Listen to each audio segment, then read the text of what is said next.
दोस्तों नमस्कार।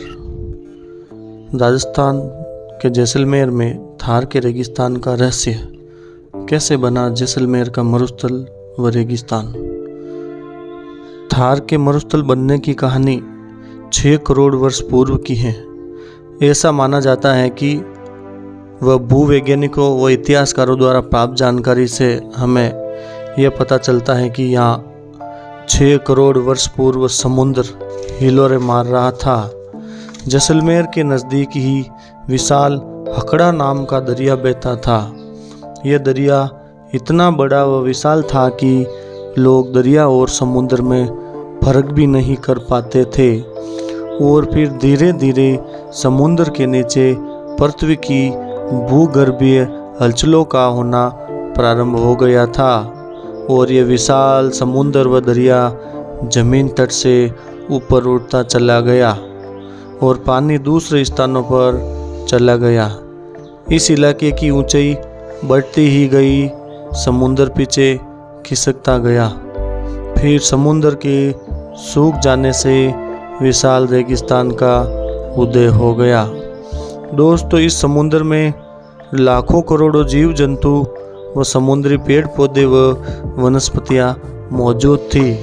इसलिए यह क्षेत्र व इस क्षेत्र की भूमि वनस्पतियों के लिए आज भी उपजाऊ हैं। निरंतर बरसात होने की वजह से समुद्र का खारापन भी बहकर अन्य स्थानों पर चला गया। अब यह क्षेत्र वनस्पतियों के लिए व पेड़ पौधों के लिए अनुकूल हो गया। कालांतर में परिवर्तन होते होते यहाँ लंबे लंबे पेड़ पौधे उगने लगे, पौधे विस्तार रूप लेने लगे। घनी वनस्पतियाँ उग जाने से यह क्षेत्र विशाल जंगल में तब्दील होता चला गया। जंगल उगने की वजह से इस क्षेत्र में लाखों जंगली जानवर विभिन्न प्रजाति के रहने लगे। इन जंगली जानवरों में शियार, भेड़िया, लोमड़ी, बिल्ली, नीलगाय, हाथी और विशाल डायनासोर की संख्या सर्वाधिक हो गई। अचानक पृथ्वी के वातावरण में फिर परिवर्तन होने लगा। जीवों के लिए खाने की भोजन की उपलब्धता नगण्य सी रह गई, लेकिन डायनासोर छोटे छोटे जीवों को खाकर उन्हें नष्ट करना शुरू कर दिया। कहते हैं दोस्तों, सृष्टि अपना रूप समय समय पर परिवर्तन जरूर करती है। अब धीरे धीरे बरसात होना भी बंद हो गई, जिससे वनस्पतियों के साथ साथ सभी जानवरों की संख्या नष्ट हो गई और 84वें युग के आते आते हरियाली भी पूरी तरह समाप्त हो गई। धीरे धीरे अब इस क्षेत्र में रेगिस्तान में परिवर्तन होने लगा और बरसात नहीं होने के कारण यह हकड़ा दरिया व समुद्र की भूमि विशाल थार में परिवर्तन हो गई। आज थार का मरुस्थल दोस्तों 2 लाख वर्ग किलोमीटर में फैल चुका है।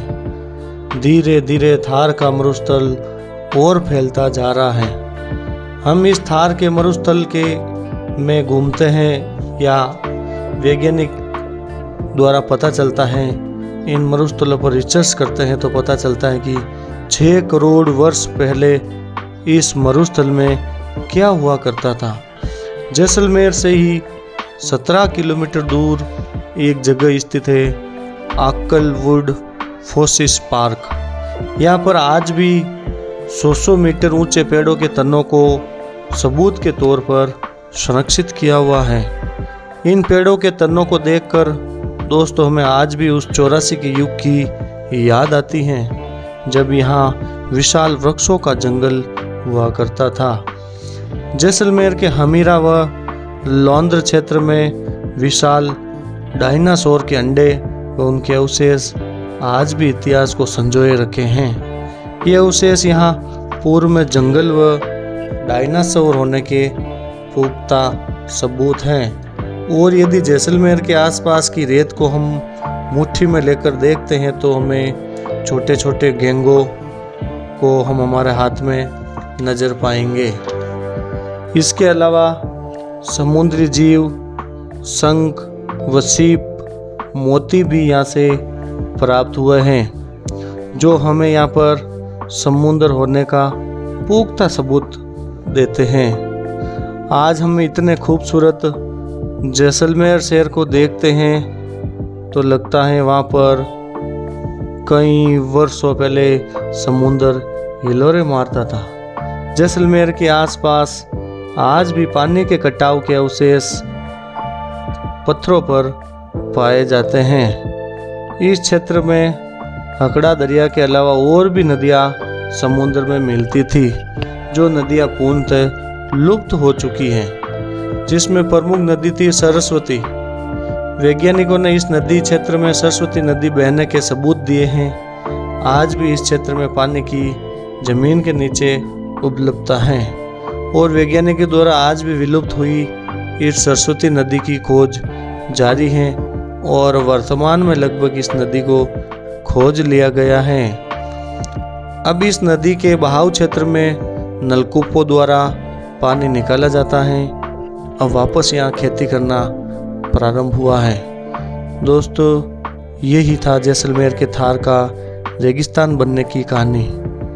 आपसे निवेदन है, आप ज़्यादा से ज़्यादा हमारे इस वीडियो को लाइक करें, शेयर करें, सब्सक्राइब करें। जय हिंद, जय भारत।